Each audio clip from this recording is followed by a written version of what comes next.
Blood soaked through the snow beneath him, turning white into a deep shade of red, and Rowan could not move his legs. Only hours ago, he had been the strongest alpha the Nine Packs had ever known. Now he was a small, shaking pup, betrayed by the very council he had trusted with his life. The poison still burned through his veins, forcing his powerful body into this weak, broken shape. He tried to lift his head, but his strength had drained away like water through open fingers. The forest around him was silent except for the wind. Somewhere behind him, back at the stronghold he once ruled, his own brother Garrick was likely sitting on his throne, smiling at how easily the plan had worked. Rowan had seen the look in Garrick's eyes moments before the poison took hold. That same look he had ignored for years because he never believed his own blood could betray him this way. Trust had been his weakness, and now it was his undoing. He remembered the meeting only a few hours earlier, how the council had gathered under the pretense of discussing border disputes with the Eastern Packs. He had walked in without a single guard, because why would he need protection from his own people? The moment he took his seat, one of the elders had offered him a drink, claiming it was a tradition to honor a strong leader before difficult decisions. Rowan had taken it without hesitation. That single act of trust had cost him everything. Within minutes, his body had begun to change against his will, shrinking, twisting, forcing him into this small, defenseless form. He had tried to fight it, tried to call on the strength that had made him legendary in battle, but the poison was designed for exactly this purpose, to strip an alpha of his power and leave him as vulnerable as a newborn pup. The guards, men he had personally chosen and trained, watched without moving as Garrick ordered him thrown out into the frozen wilderness like discarded trash. Now, hours later, Rowan lay in the snow at the edge of a frozen stream, his small body trembling from cold and pain. Every pack in the region had once sworn loyalty to him. Every border had opened at the sound of his name, but word of the coup would already be spreading through the forests, carried by messenger wolves loyal to Garrick, warning every pack that helping the former king would be treated as treason against the new order. He forced himself to crawl forward, his tiny paws sinking into the snow with each painful movement. The nearest pack territory, the Ashwood Pack, was less than a mile away. Rowan told himself that surely someone there would remember his kindness, remember the years he had protected their borders from raiders, remember the grain he had sent during the harsh winter 3 years ago when their own stores ran low. Surely loyalty still meant something in this world. The scent of the Ashwood border reached him before he saw the boundary markers. Tall stones covered in frost that separated their land from the open forest. Rowan pushed himself toward them, his energy nearly gone, his vision beginning to blur at the edges. When he finally reached the markers, 2 guards stepped forward, their eyes widening in recognition the moment they caught his scent beneath the blood and dirt. For one brief moment, hope flickered inside him. But the guards exchanged a glance, and one of them spoke quietly to the other, before stepping back rather than forward. They knew exactly who he was. They also knew exactly what helping him would mean now that Garrick controlled the throne. Without a single word of explanation, the guards turned their backs and walked away, leaving Rowan alone at the border, shivering in the wind. He tried calling out, though in this pup form his voice came out only as a weak, pitiful whimper rather than the powerful command he once carried. No one came back. The realization settled over him slowly, like the cold seeping into his bones, that the world he had built, the loyalty he thought he had earned, existed only as long as he held power. The moment that power disappeared, so did every promise made to him. Rowan turned away from the Ashwood border and continued deeper into the forest, though he had no clear plan of where to go next. His body ached with every step, and hunger gnawed at his stomach in a way he had never experienced as a king who always had food prepared for him. The forest here grew thicker, the trees blocking most of the weak winter sunlight, leaving the ground in a permanent gray shadow. As the hours passed, Rowan's thoughts drifted to memories of his childhood, long before he became Alpha, when his father still ruled the Nine Packs with a firm but fair hand. He remembered running through these same forests with Garrick, the two of them laughing as they chased each other between the trees, promising that no matter what happened, they would always protect each other. That promise now felt like something from another lifetime, spoken by 2 boys who had no idea what power would eventually do to them. He thought about his father's final words before passing the crown to him instead of Garrick, how the old Alpha had warned him that leadership brings out both the best and worst in those closest to you. At the time, Rowan had assumed his father meant enemies from rival packs, never once suspecting the greatest threat would come from someone who shared his own blood. The weight of that misunderstanding pressed down on him now harder than the cold ever could. By nightfall, Rowan's small body could barely move forward anymore. He found a hollow beneath a fallen tree and pressed himself into it, trying to escape the worst of the wind. Every part of him wanted to give up, to simply close his eyes and let the cold finish what the poison and betrayal had started. But somewhere deep inside him, a small flame of stubbornness refused to let go completely. The same stubbornness that had once made him a king others feared and respected. He thought of the pack members who had genuinely cared for him over the years, the ones who followed him not out of fear but out of real loyalty. He wondered if any of them still existed, or if Garrick had already eliminated anyone who might resist the new order. The uncertainty was almost worse than the physical pain, because at least pain was something he understood. As the night grew darker, sounds began to emerge from the forest around him, the distant howls of patrol wolves searching the territory. Rowan's heart raced despite his exhaustion. He recognized the pattern of those howls immediately, a search formation used specifically for hunting down escaped prisoners or fugitives. Garrick had already sent trackers after him, unwilling to leave any loose ends that might threaten his new claim to power. Rowan pressed himself deeper into the hollow beneath the fallen tree, trying to make himself as small and invisible as possible. His pup form, which had felt like such a curse only hours earlier, now offered him one small advantage. His scent was fainter and harder to track than his full wolf form would have been. It was a small mercy in an otherwise disastrous day, but he clung to it desperately. The howls grew closer before eventually fading into the distance, the search party moving toward the eastern territories instead of directly toward him. Rowan allowed himself a shaky breath of relief, though he knew this reprieve would not last long. Garrick would not stop searching until he confirmed his brother was truly gone, one way or another. Morning arrived cold and gray, and Rowan forced his stiff, aching body to move once more. He knew staying in one place too long would eventually lead to his discovery, and the Ashwood Pack's rejection had taught him that seeking shelter from those who once knew him as king would likely end the same way everywhere else. Fear of Garrick's retaliation now outweighed any old loyalty that might have existed. Still, survival demanded he try again. He limped toward the territory of the Silverpine Pack, another group that had once benefited greatly from his protection during a difficult conflict with raiders from the northern mountains. If loyalty existed anywhere, surely it would be there, among wolves whose lives he had personally saved during that conflict 3 winters ago. The journey took most of the morning, his small body struggling against the deep snowdrifts that had formed overnight. By the time he reached the Silverpine border, his paws were numb and bleeding from the ice, and his breathing came in short, ragged gasps. He collapsed just before the boundary markers, using the last of his strength to drag himself close enough that any passing guard would surely notice him. A young guard did notice him almost immediately, her eyes widening with the same shock and recognition he had seen at the Ashwood border. For a moment, something like sympathy crossed her expression, and Rowan allowed himself to hope once again. But that sympathy quickly hardened into fear as she glanced nervously toward the interior of her own territory, clearly weighing the danger of helping him against the danger of turning him away. In the end, fear won. She backed away slowly, refusing to make eye contact with him again, before disappearing back into the safety of her own packlands. Rowan lay alone at the border once more, the bitter cold of rejection somehow worse than the physical cold of the snow beneath him. 2 packs now, 2 places where he had expected at least some measure of loyalty, and both had turned their backs the moment real danger appeared. He understood now, with painful clarity, that his entire reign as Alpha had been built on a foundation that could not withstand true adversity. Every pack had followed him while he held power, because following him was convenient and safe. The moment that safety disappeared, so did every promise of loyalty. It was a lesson that cut deeper than any physical wound the poison had caused. As the sun began to set on his second day as a hunted fugitive, Rowan pushed himself away from the Silverpine border and back into the open forest, with no clear destination in mind anymore. His body was failing him, his strength nearly gone, and the will to continue fighting had begun to waver dangerously. He no longer had the energy to feel anger toward Garrick or the packs that had rejected him. All that remained was a bone-deep exhaustion and the growing certainty that this frozen forest might become his final resting place. The wind picked up as darkness fell completely, carrying with it the first flakes of a new snowfall.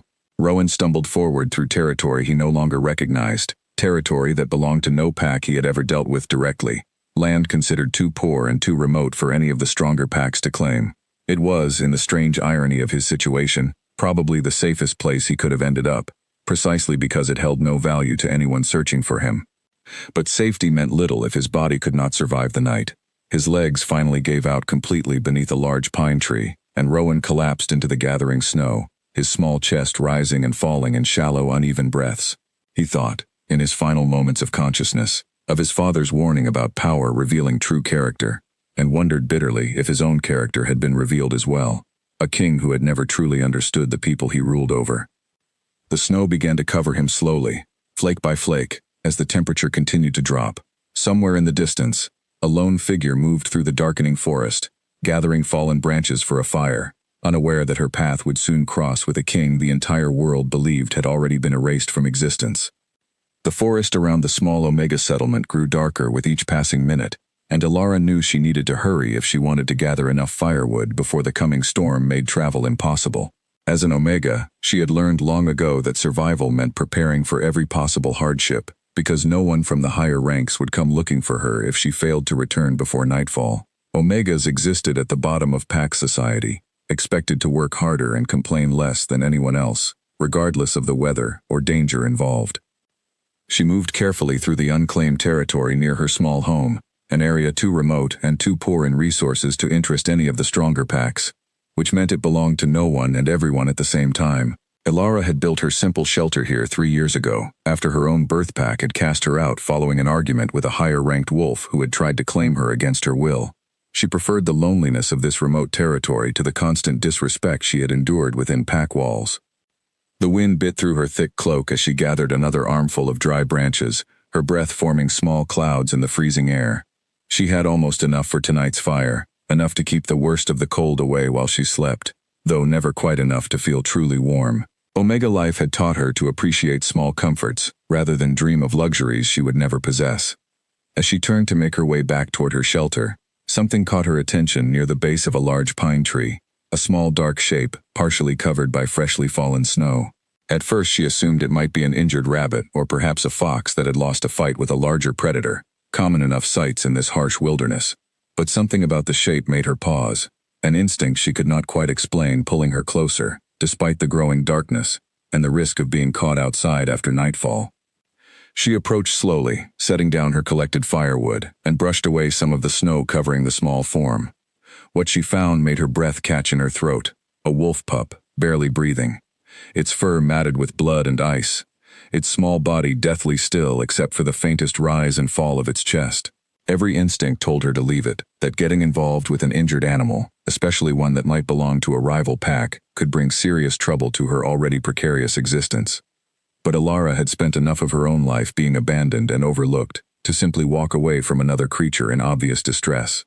She knelt beside the pup, checking carefully for any signs of what might have caused such severe injuries, though the wounds seemed strange to her, more consistent with poison than with claws or teeth. Whatever had happened to this small creature, it had clearly been left to die in the harshest possible circumstances.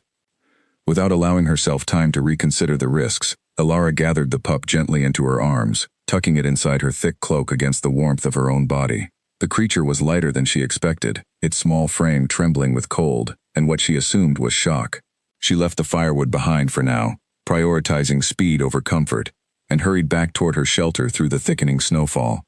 Her home was little more than a simple wooden structure built into the side of a small hill, insulated with packed earth and dried grass, to help retain heat during the harsh winter months. It was not much, but it was hers, built with her own hands after years of learning survival skills that most higher-ranked wolves never needed to develop. She pushed open the heavy door and hurried inside, grateful for the small fire already burning in her hearth from earlier in the day. She laid the pup carefully near the fire, on a bed of soft furs she had collected over the years, and began examining its injuries more closely in the better light. The wounds along its side looked deep but not immediately life-threatening, though the creature's shallow breathing worried her more than any visible injury. She had seen enough sickness and poisoning among the Omega community to recognize the signs. Someone had deliberately hurt this animal, in a way meant to cause suffering rather than a quick end. Alara worked quickly, cleaning the wounds with warm water and applying a paste made from herbs she had learned to identify during her years of isolation. Her grandmother, before she passed away, had taught her which plants could help with healing and which could cause further harm, knowledge that most pack members considered beneath their interest, but that Alara had come to value deeply. She worked with steady, careful hands, murmuring soft reassurances to the pup even though she doubted it could understand her words in its current weakened state. As she finished tending to the visible wounds, she noticed something unusual about the pup that she had missed in her initial examination. A faint mark along its shoulder that resembled an old scar rather than a fresh injury. The pattern seemed strangely familiar, though she could not immediately place where she might have seen something similar before. She pushed the thought aside for now, more concerned with keeping the creature alive through the night than solving any mysteries about its origin. She prepared a small portion of the dried meat she had been saving for her own dinner, softening it in warm water before offering tiny pieces to the pup, hoping to coax some nourishment into its weakened body. At first the creature showed no response, its breathing remaining shallow, and its eyes closed. Elara felt a flicker of worry that she might have found this small life only to watch it slip away despite her best efforts to help. But after several attempts, the pup's nose twitched slightly, drawn perhaps by the scent of food even through its unconscious state. Elara persisted patiently, dripping small amounts of warm broth near its mouth, until eventually the creature managed to swallow, a small but significant sign that its body still fought to survive. She allowed herself a moment of quiet relief, though she knew the coming hours would determine whether her efforts had come in time. Throughout the night, Elara stayed close to the fire, tending to the pup and keeping watch over its condition. She had faced many difficult nights alone in this shelter, but something about this particular vigil felt different, more urgent somehow, as if some instinct deep within her recognized this small creature's survival mattered beyond the simple kindness of helping an injured animal. She could not explain the feeling, only that it persisted despite her attempts to dismiss it as exhaustion or imagination. As dawn approached, the pup's breathing gradually grew steadier, and some color began returning to the parts of its body not covered by fur. Elara finally allowed herself to rest, curling up nearby with one hand resting protectively near the small creature, unwilling to move too far away in case it needed her attention again. Outside, the storm continued to rage, burying the forest under a thick blanket of fresh snow that would make travel nearly impossible for the next several days. She woke several hours later to find the pup's eyes open for the first time, watching her with an intensity that seemed unusual for an injured animal. There was something almost knowing in that gaze, something that made Elara pause and study the creature more carefully. She pushed the strange feeling aside once again, telling herself that exhaustion and worry were simply playing tricks on her tired mind, and focused instead on preparing more food and checking the healing wounds. Over the following days, as the storm continued to trap her within the shelter, Elara developed a routine of caring for the recovering pup, feeding it small portions of food, changing the dressings on its wounds, and speaking to it softly as she went about her daily tasks. She found herself sharing stories from her own life, memories of her childhood before her exile, thoughts about her hopes for a better future, conversations she had never been able to have with anyone else in her isolated existence. The pup listened, or at least seemed to listen, its dark eyes following her movements around the small shelter, with an attentiveness that continued to strike her as unusual. She noticed how it seemed to understand more than a typical injured animal should, responding to certain words or tones in ways that suggested genuine comprehension, rather than simple instinct.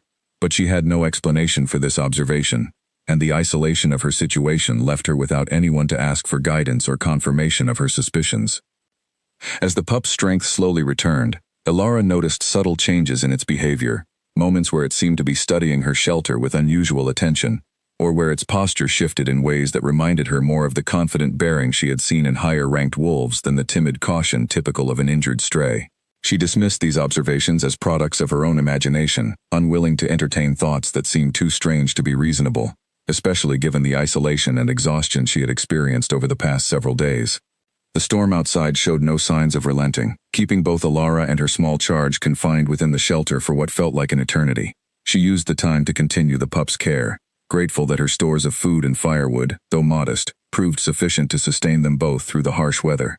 In the quiet hours between tasks, she found herself growing genuinely attached to the small creature, its presence filling a loneliness she had grown so accustomed to that she had almost forgotten what companionship felt like.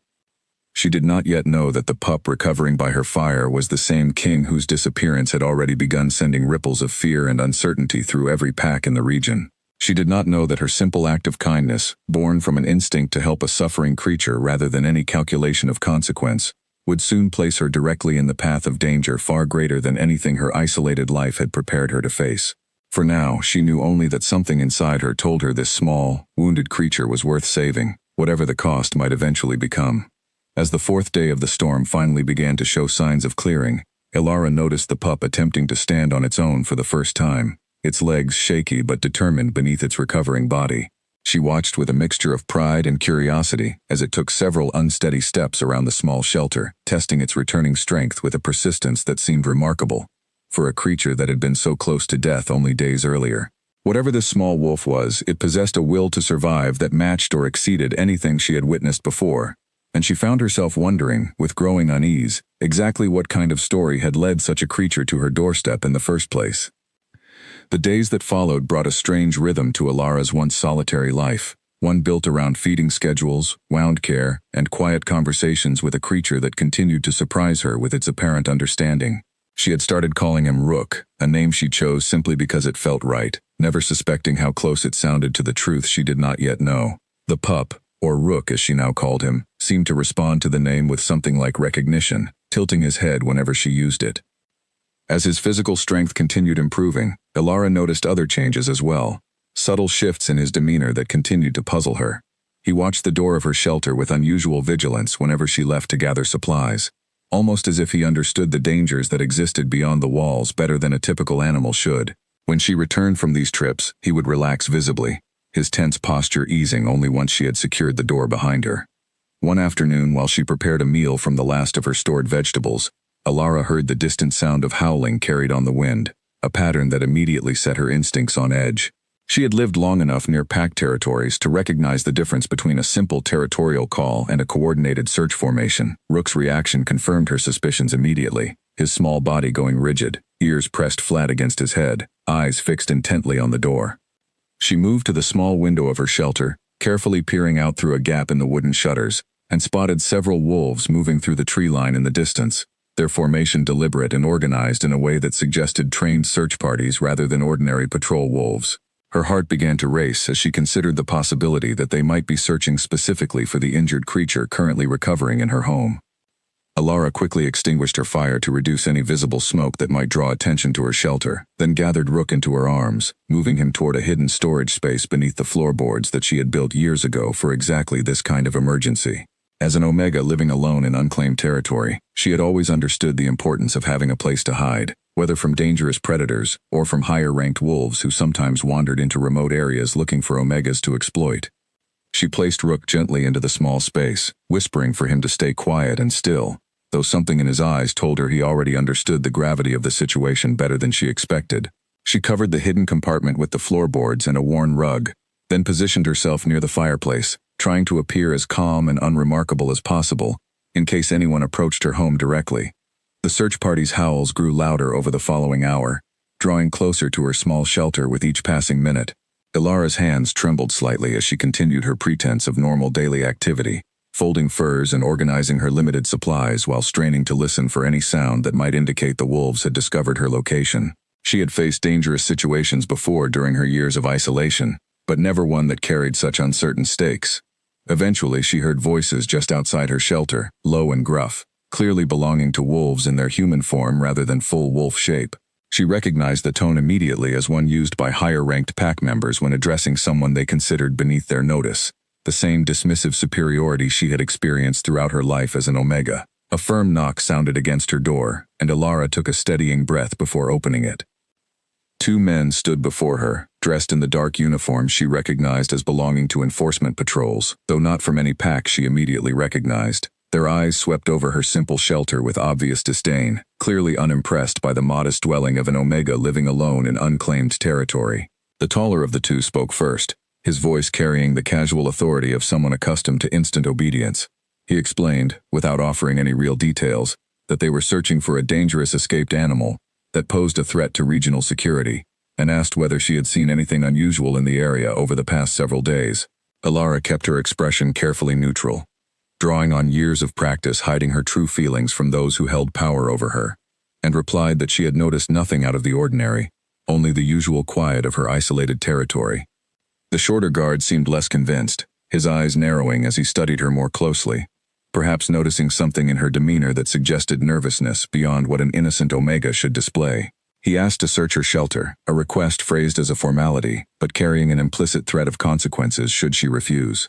Alara stepped aside, gesturing for them to enter, knowing that refusing would only draw more suspicion and potentially put both herself and Rook in greater danger. The two guards moved through her small home with rough efficiency, overturning furs and checking behind her limited furniture, their careless treatment of her few possessions a clear demonstration of how little they valued her comfort or dignity. Alara stood near the door, forcing herself to maintain a calm expression despite the fear building inside her, praying silently that the hidden compartment beneath the floorboards would remain undiscovered. The taller guard paused near the rug covering the hidden storage space, his boot pressing down slightly as if testing the give of the floor beneath. Alara's heart nearly stopped, but she forced herself to speak, mentioning casually that the flooring in that section had always been uneven, due to a small stream running beneath the hill her shelter was built upon. The explanation seemed to satisfy his passing curiosity, and he moved on without further investigation. After several more minutes of searching that yielded nothing, the guards finally seemed satisfied that her shelter held no evidence of the fugitive they sought. The taller one warned her sternly that harboring the escaped animal would result in severe punishment, not just for herself but potentially for any nearby settlements suspected of assisting her, a threat clearly meant to discourage anyone from offering help even if they encountered the creature in the future. Alara nodded her understanding, keeping her expression appropriately submissive as the guards finally turned to leave, continuing their search deeper into the surrounding forest. She closed the door behind them and remained motionless for several long moments, listening to their footsteps fade into the distance, before finally allowing herself to breathe normally again. The danger had passed, at least for now, but the encounter had shaken her more deeply than she wanted to admit. She waited nearly an hour before finally opening the hidden compartment, wanting to be absolutely certain the guards had truly moved on, rather than lingering nearby, to catch her in a moment of carelessness. When she finally lifted the floorboards, Rook looked up at her with an expression that seemed almost apologetic, as if he understood the risk she had taken on his behalf, and felt genuine remorse for the danger his presence had brought into her life. Alara lifted him gently from the hiding space, cradling him against her chest, as she had done since first finding him in the snow. She spoke softly, reassuring him that everything had turned out fine, though privately she recognized that the encounter had revealed something important. Whatever creature she was caring for held enough significance that organized search parties were actively hunting for him across the region. This was no ordinary injured animal she had rescued.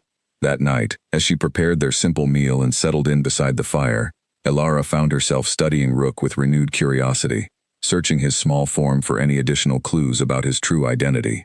The strange scar on his shoulder that had puzzled her during their first night together now seemed even more significant, a mark that suggested history rather than random injury. She wondered, with growing unease, exactly what secrets this small creature carried. She considered, briefly, the possibility of seeking answers from other Omegas she occasionally traded supplies with during safer times, women who sometimes carried news and gossip from various pack territories during their infrequent visits to trading posts. But the risk of asking questions that might connect back to Rook's presence in her shelter felt too dangerous given what she had just witnessed. For now, she decided, ignorance might actually serve as protection, both for herself and for the creature she had grown to care for so deeply. As the days continued to pass, Rook's physical recovery progressed steadily, his strength returning to the point where he could move confidently around her small shelter, and even venture short distances outside when she deemed it safe enough. Alara noticed how his behavior continued to evolve, becoming less like a simple animal, and more like something that seemed to understand, and even anticipate her needs, fetching items she reached for, positioning himself near the door when visitors approached, responding to her moods with what seemed like genuine empathy. She began to suspect, though she still could not fully articulate why, that Rook might not be an ordinary wolf at all, but rather someone caught in a shifted form through means she did not yet understand. The idea seemed almost too fantastic to consider seriously, yet the accumulating evidence continued pointing toward possibilities she had previously dismissed as impossible. Whatever the truth might be, she found herself increasingly determined to protect this creature, regardless of the risks involved or the mysteries still unresolved. One evening, as she sat mending a torn cloak by the dim firelight, Alara noticed Rook watching her with unusual intensity, his dark eyes fixed on her hands as she worked the needle through the fabric. She paused, meeting his gaze directly, and for a brief, startling moment, she could have sworn she saw something distinctly human in his expression, a depth of awareness that no ordinary wolf could possibly possess. The moment passed quickly, and she told herself once again that exhaustion was playing tricks on her perception. But as the fire crackled softly beside them, filling the small shelter with warm, flickering light, Alara found herself unable to fully dismiss the growing certainty that the creature she had saved from the snow carried a story far larger and more dangerous than anything her isolated life had ever prepared her to encounter. Whatever truth waited to be discovered, she suspected it would soon demand to be revealed, whether she felt ready for it or not. Winter tightened its grip on the forest over the following weeks, burying the paths between territories under drifts too deep for easy travel, which gave Alara and Rook an unexpected gift of time together, free from the constant fear of discovery that had shadowed their earlier days. She used this quieter stretch to teach him small tasks around the shelter, showing him which herbs could be dried for later use and which roots were safe to eat during the leanest parts of the season. Rook proved to be an unusually quick learner, memorizing the location of every useful plant after only a single explanation, a trait that continued to strike Alara as remarkable for a creature she still believed to be simply a very intelligent wolf. She found herself talking to him constantly throughout the day, sharing thoughts she had never spoken aloud to another living being, comforted by the sense that he listened with genuine attention rather than mere passive presence. One evening, while repairing a small tear in the roof of her shelter before the next snowfall arrived, Alara told Rook about her childhood within the Emberfall Pack, a mid-sized territory known for its strict hierarchy and even stricter treatment of Omegas. She described how her mother had died giving birth to her, leaving her to be raised by an aunt who resented the extra burden, and how she had spent her early years being reminded constantly that her place in pack society existed far below that of even the weakest-ranked wolves. She spoke of the day everything changed, when a higher-ranked wolf named Doran had decided, without asking her opinion or consent, that she would make a suitable mate for his son. When she had refused, quietly but firmly, the pack elders had branded her disobedient and difficult, using the incident as justification to cast her out entirely, rather than address the disrespect shown toward her in the first place. 3 years had passed since that day, years spent building this solitary life in unclaimed territory. Rook listened to her story with what seemed like genuine sorrow, occasionally pressing his small body closer against her side, in a gesture of comfort that felt remarkably deliberate for an animal. Alara found herself grateful for the silent companionship, even if she still could not explain the strange sense of understanding that seemed to pass between them during these quiet conversations by the fire. In turn, though he could not speak, Rook found ways to communicate his own history, through small gestures and behaviors that Alara slowly learned to interpret. When she mentioned pack leadership or discussed the concept of an alpha's responsibility toward the wolves under their protection, his ears would tilt with unusual attentiveness, and sometimes his posture would straighten in a way that reminded her, however briefly, of the confident bearing she associated with wolves born to command rather than obey. She began to notice these moments more frequently as the weeks progressed, small inconsistencies that continued building toward a conclusion she still hesitated to fully accept. During one particularly cold evening, as she recounted a story about watching a pack leader deliver an unfair judgment against another Omega years ago, Rook had let out a low, frustrated sound that seemed almost like a growl of genuine indignation rather than simple animal reaction to her tone of voice. Alara paused her story, studying him carefully in the dim firelight. "Are you understanding everything I am saying?" she asked quietly, more to herself than expecting any real response. Rook met her gaze steadily, holding the eye contact far longer than seemed natural for an ordinary wolf, before finally looking away toward the fire, almost as if he were wrestling with some internal decision about how much to reveal. The moment passed, and Alara told herself once again that she was reading too much into simple animal behavior, though the doubt continued nagging at the edges of her thoughts. She returned to her evening tasks, preparing a small meal from her dwindling supplies, while Rook settled near the fire, watching her movements with the same quiet attentiveness that had become their shared routine over these past weeks. As the days grew slightly longer, signaling the slow turn toward the end of the harshest winter months, Alara noticed Rook's physical recovery had reached what seemed like its natural limit. His wounds had healed into faint scars, his strength had returned fully, and his movements carried none of the hesitation that had marked his first days in her care. Yet something still seemed incomplete about his recovery, as if his body waited for something beyond simple physical healing, before returning fully to whatever true form he was meant to hold. She had read once, during her childhood before her exile, about certain rare poisons capable of trapping a wolf in an unwanted form for extended periods, requiring either time, specific counter-treatments, or emotional catalysts to break the hold completely. She wondered, with growing suspicion, whether Rook's continued pup form might be the result of exactly this kind of poisoning, rather than simple choice or ordinary injury recovery. The thought troubled her deeply, because if her suspicion proved correct, it meant someone had deliberately targeted this creature with a level of malice and planning that suggested far more serious circumstances than a simple territorial dispute or random attack.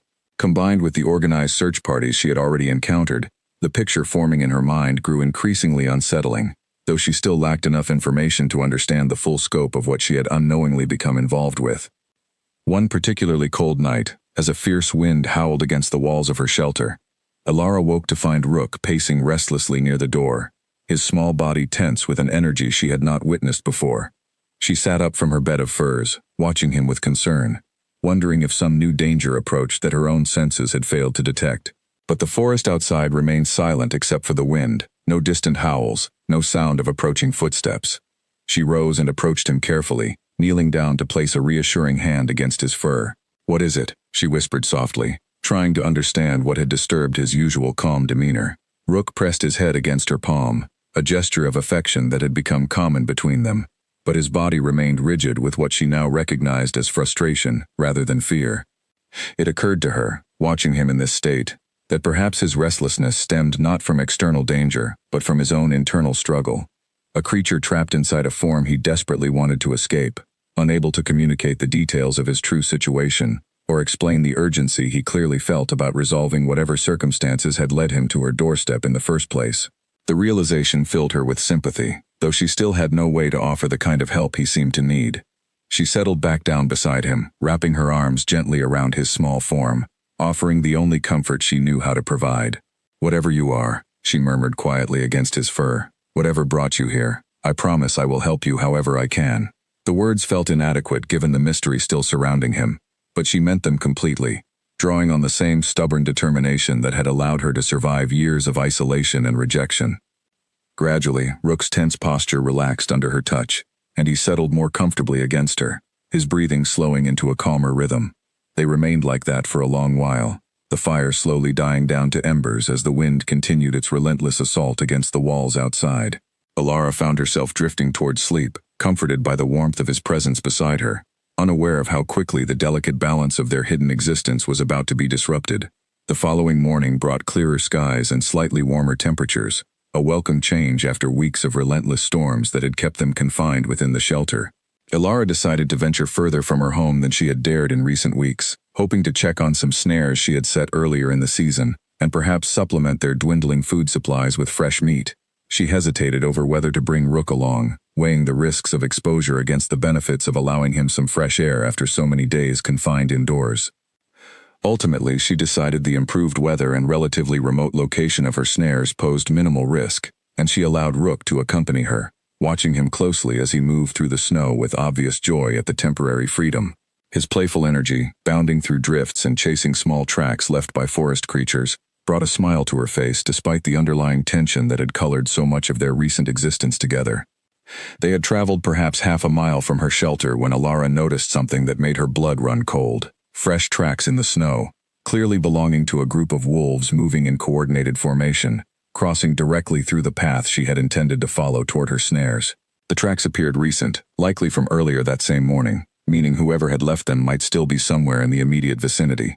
She grabbed Rook quickly, pulling him close against her side, her heart racing as she scanned the surrounding forest for any sign of movement.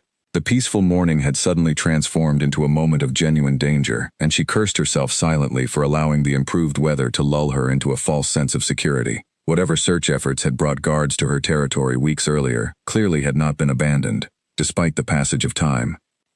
Rook's earlier playful energy vanished instantly, replaced by the same tense alertness she had witnessed during their previous encounter with the search patrol.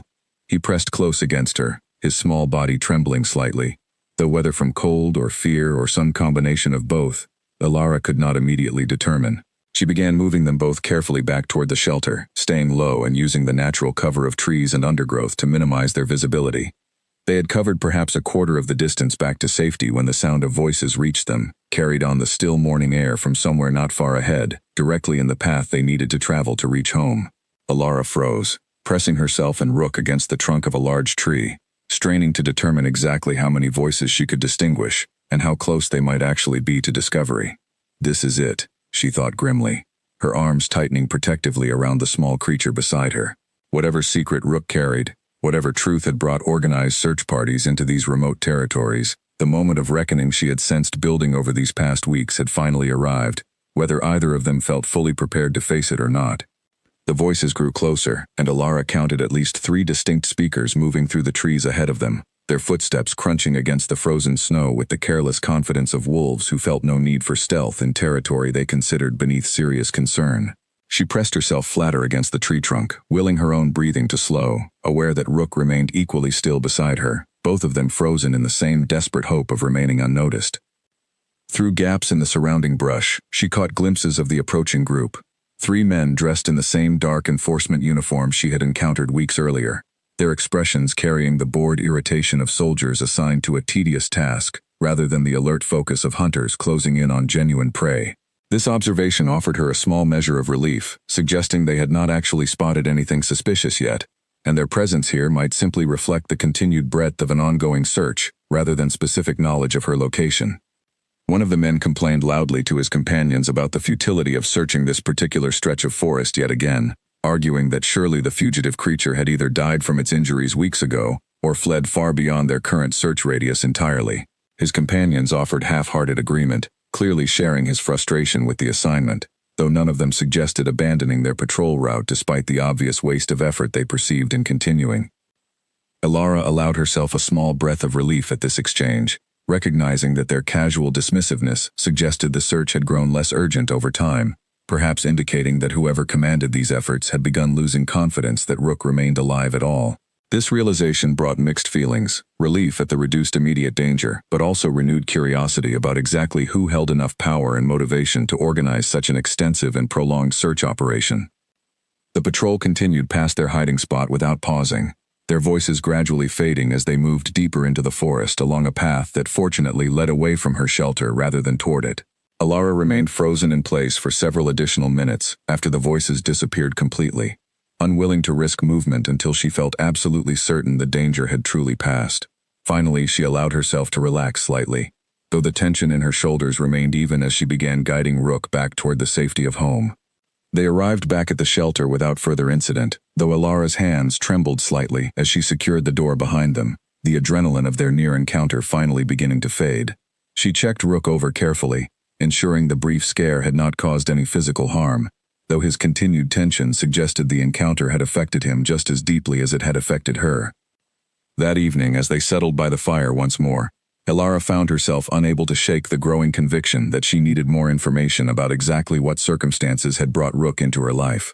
The risks of continued ignorance seemed to be growing alongside the apparent danger, and she began considering, more seriously than before, whether she might need to seek answers from outside sources despite the additional exposure that might require. She remembered a trading post located roughly 2 days' travel from her shelter, a neutral location where Omegas and traders from various territories sometimes gathered to exchange goods and information, without the strict hierarchy enforcement typical within actual pack boundaries. She had visited perhaps 3 times over the past 3 years, always cautiously and briefly, gathering only the supplies she absolutely needed before returning quickly to the safety of her isolated home.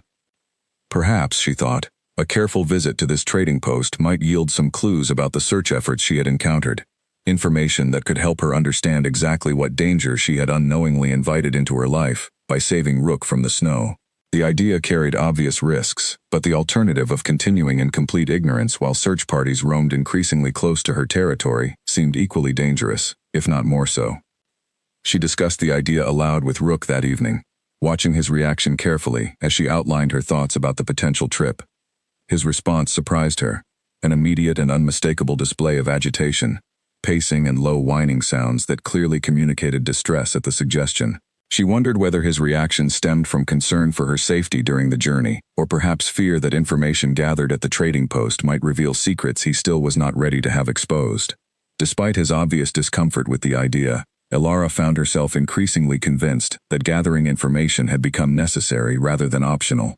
She spent the following days preparing carefully for the journey, gathering what few trade goods she could spare, mostly dried herbs and small carved items she had crafted during the long winter evenings, hoping they would prove sufficient to trade for information without drawing too much unwanted attention to her specific inquiries. She debated whether to bring Rook along on this trip, ultimately deciding that leaving him alone at the shelter carried its own risks, particularly given how close the search patrol had come just days earlier. If guards happened to investigate her shelter again while she was away, an unexplained pup left alone would raise far more suspicion than one accompanying her on a routine trading errand. She resolved to bring him, though she planned to keep him close and be prepared to explain his presence as simply an adopted stray if questioned. The morning of their departure arrived clear and cold, the kind of crisp winter day that made travel easier despite the persistent chill. Ilara secured her shelter as best she could, gathered her small collection of trade goods, and set out toward the trading post with Rook trotting close beside her, his earlier agitation seemingly replaced by a watchful alertness that suggested he understood the importance of remaining inconspicuous during their journey. They traveled steadily throughout the first day, stopping only briefly to rest and share a simple meal, before continuing onward as darkness began to fall. Ilara found a sheltered spot beneath a rocky outcropping to spend the night, building a small fire to ward off the worst of the cold, while remaining cautious about the size and visibility of the flames. Rook curled close beside her throughout the night, his presence providing both warmth and a strange sense of comfort that had become an essential part of her daily existence. They reached the outskirts of the trading post by midday on the second day, the small settlement bustling with the modest activity typical of its neutral status, traders and omegas from various territories moving between makeshift stalls arranged around a central clearing. Ilara felt the familiar tension of exposure settle over her as they approached, years of conditioning making her acutely aware of every glance and every wolf who might recognize her as an outsider without proper pack affiliation. She moved through the trading post with practiced caution, exchanging her herbs and carved items for small amounts of information disguised as casual conversation rather than direct inquiry. She learned quickly that rumors of the missing Alpha King had spread far beyond what she initially expected, whispered conversations at nearly every stall touching on speculation about his fate and the increasingly unstable political situation developing across the Nine Packs since his sudden disappearance. The pieces began falling into place with a clarity that made Ilara's stomach drop with sudden dizzying realization. The details matched too perfectly to be coincidence: the timing of Rook's appearance, his unusual bearing and intelligence, the organized search efforts that had specifically targeted the remote unclaimed territories where a fugitive might logically seek refuge. She glanced down at Rook, who had remained close beside her throughout their time at the trading post, and found him watching her with an expression that seemed to confirm every terrible suspicion now forming in her mind.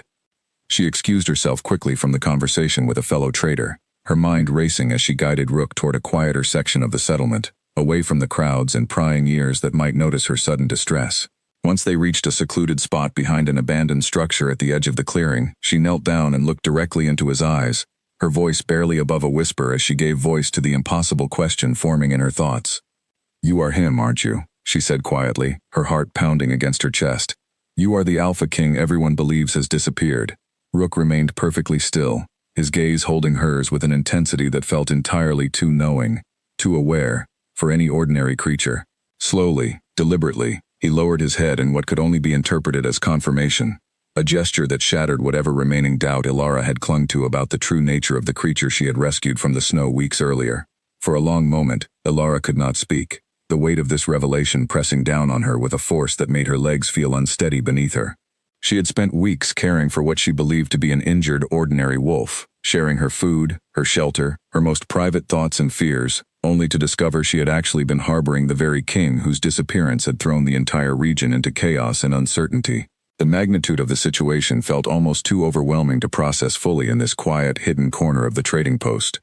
Fear crept through her thoughts almost immediately, a cold, creeping dread that settled into her stomach as she considered the full implications of what this discovery meant. If Rook truly was the missing Alpha King, then the search parties she had encountered were not simply hunting a random escaped animal. They were actively pursuing the most valuable and dangerous fugitive currently existing anywhere within the Nine Packs territories. Harboring him carried consequences far more severe than she had initially understood, potentially including her own execution if discovered. She glanced around nervously, suddenly hyper-aware of every person moving through the trading post nearby, wondering if any of them might recognize the small pup beside her for what he truly was, or if word of her questions might somehow reach the wrong ears despite her careful attempts at discretion. Rook seemed to sense her rising panic, pressing closer against her leg in a gesture that felt like both comfort and apology, as if he understood the burden his true identity now placed upon her. "We need to leave," she said quietly, her voice tight with barely controlled anxiety. "Now, before anyone else notices us lingering here." Rook nodded his understanding, and together they moved quickly back through the trading post, Ilara keeping her expression carefully neutral despite the storm of emotions churning beneath the surface. She gathered nothing further, abandoning any remaining trade goods rather than risk additional time exposed to potential recognition.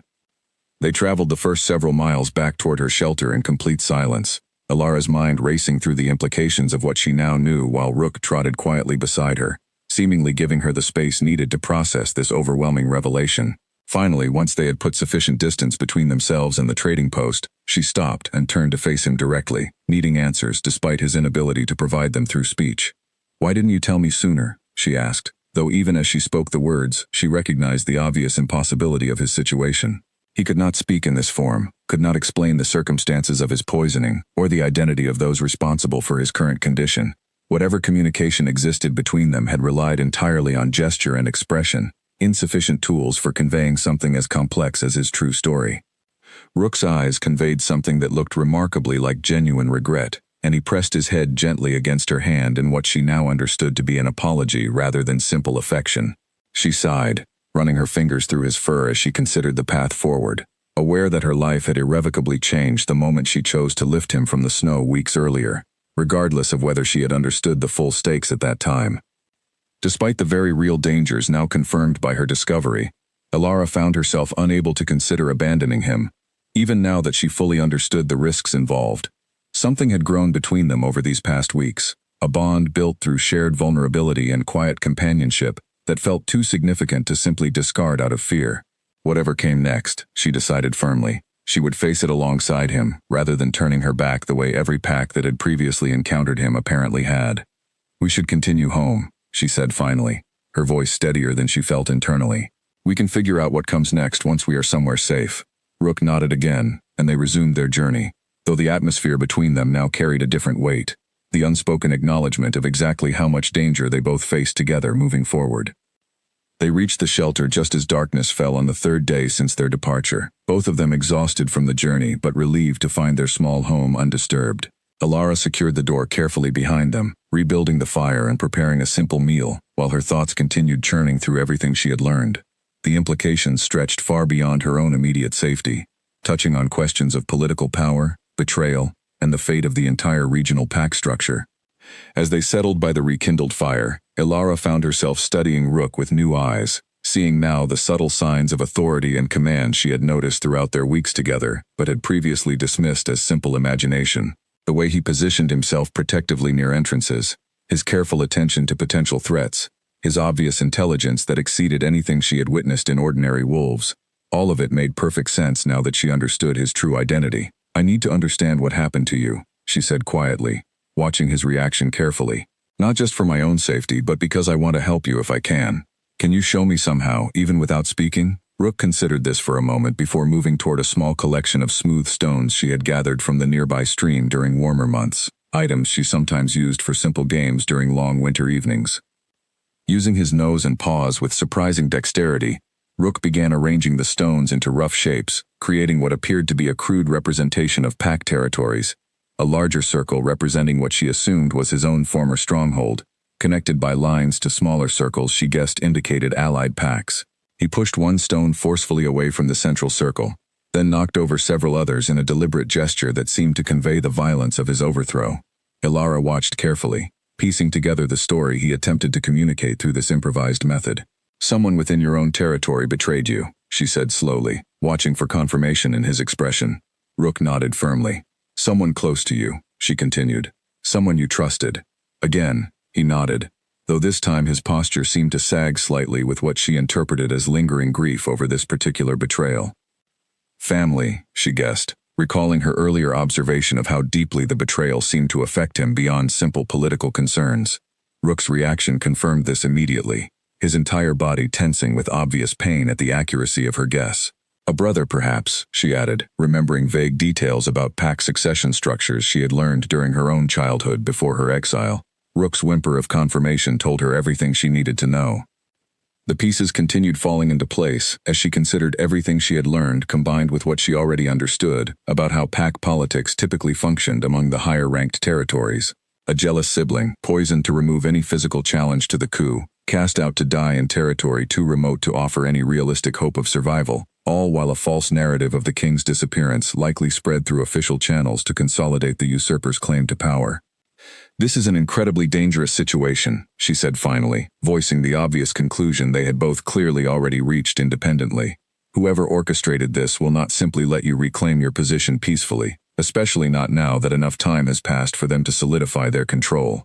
If we intend to help you reclaim what was taken, we will need allies. People willing to risk everything to support the truth over the comfortable safety of accepting the current situation. Rook met her gaze steadily, and for the first time since their conversation began, something like determination replaced the pain and regret that had colored his expression throughout their exchange. Whatever fear or uncertainty he carried about the path ahead, it was clear he had not abandoned hope of eventually reclaiming what rightfully belonged to him, and equally clear that her willingness to stand beside him through this revelation had strengthened his resolve considerably. "We will need to be very careful moving forward," Alara continued, her mind already working through practical considerations for their continued safety. "Whoever holds power now clearly has resources dedicated to finding you, and our recent trip to the trading post, while necessary, likely increases the risk that someone might eventually connect the pieces together. We should probably relocate somewhere even more remote, at least until we develop a clearer plan for how to proceed."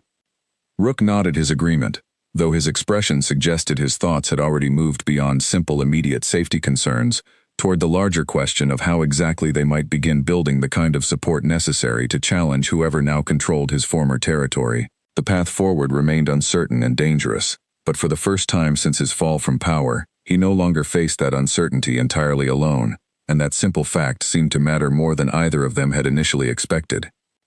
As the fire burned low and exhaustion from their journey finally caught up with both of them, Alara banked the flames carefully and settled beside Rook for the night, her mind still racing with everything they now needed to consider. Whatever challenges lay ahead, she found herself surprisingly steady in her resolve to face them, drawing strength from a bond that had formed through weeks of shared vulnerability, rather than the political calculations that typically governed relationships between wolves of vastly different social standing. Tomorrow, she thought as sleep finally began claiming her, they would begin planning their next steps. Tonight, she allowed herself simply to be grateful that whatever came next, she would not be facing it alone. In the weeks following their discovery at the trading post, Alara and Rook settled into a new kind of routine, one shaped now by clear purpose rather than simple survival. They relocated to an even more secluded location, a small cave system nestled deep within a rocky ridge that offered better natural protection and multiple escape routes should danger ever find them again. The move required significant effort, carrying their limited supplies across difficult terrain, but both of them agreed the additional security was worth the hardship. As Rook continued healing, both physically and emotionally, Alara noticed gradual changes suggesting his body was slowly overcoming whatever poison had trapped him in his weakened pup form. His movements grew steadier and more confident with each passing week, and occasionally she caught glimpses of something flickering beneath his fur, a shimmer that reminded her of the transformation energy she had witnessed during rare pack ceremonies as a child, though it never quite completed into a full shift. During their quiet evenings together in the new shelter, Alara continued sharing stories from her own life, while Rook found increasingly creative ways to communicate details about his past, using the smooth stones, tracing shapes in dirt or ash, and relying on expressive body language that had become remarkably sophisticated as their bond deepened. Through these methods, she learned about his childhood, alongside his brother Garrick, about the promises they had made to each other before power and ambition drove a wedge between them. She learned too about his years as Alpha King, the genuine pride he had taken in protecting the packs under his authority, but also, through careful observation of his reactions to certain topics, the ways his leadership had sometimes failed those at the bottom of pack hierarchy, Omegas and lower-ranked wolves whose struggles he admitted, through subtle gestures of shame, he had never fully understood or adequately addressed during his reign.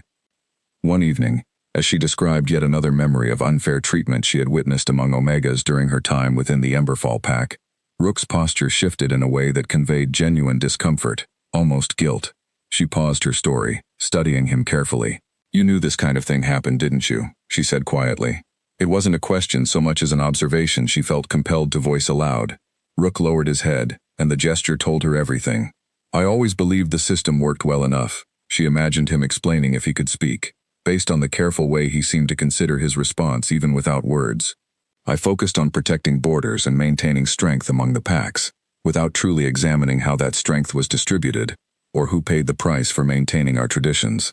Whether or not these were his exact thoughts, Alara sensed she had captured something true about his previous blindness to the suffering experienced by those like herself.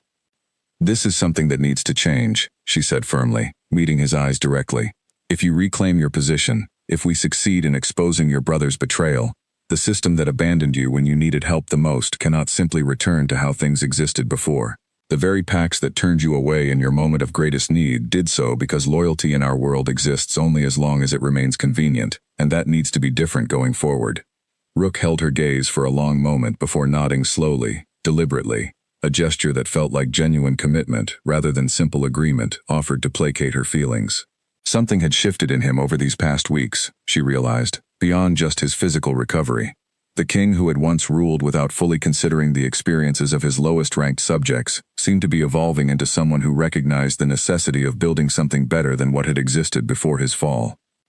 As winter began its slow transition toward the earliest signs of spring, Ilara noticed Rook growing increasingly restless, his energy building toward something that felt like anticipation, rather than the anxious fear that had characterized his earlier weeks of recovery.